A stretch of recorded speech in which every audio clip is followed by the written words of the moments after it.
I was raised in the Midwest, in a little town called Park City. And they didn't call it Park City because it was beautiful and there was a bunch of parks that kids could frolic in. They called it Park City because it was a city of trailer parks. You've seen those on the news, the ones that the tornado goes through and just levels them out. And so that's where I started my life out at.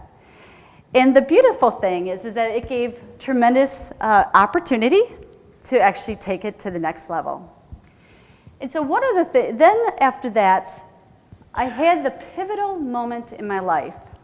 So I don't know who in here has a personal relationship with their God, of their understanding, but I have a very clear one with my God. And so all growing up, I knew that what people said was going to be a good job for me, Summer, go get a good job, be a really good waitress, make great tips. I thought, I want something more. And I used to have this conversation on a regular basis with God around it. And then one day, God decided to send me a message and help me out here, throw me a bone. And in a neighborhood like what I grew up in, every single neighbor knew the business of every other neighbor. Whether it was good, whether it was bad, we knew your business. And so one day, a fire erupted in one of our neighbors. And so all of us rushed over to watch. Not necessarily to help, but to watch. And we watched as this fire truck ran up, and firefighters went into the building to go save the person who was stranded inside. And just after they entered the building, part of the trailer collapsed in.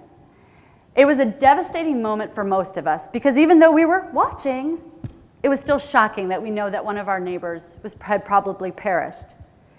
And then all of a sudden, off to the left, hooting and hollering began, and we moved off. We moved over and looked, and we saw that those firefighters had actually pulled the person out and had come out of a side door and was resuscitating that person.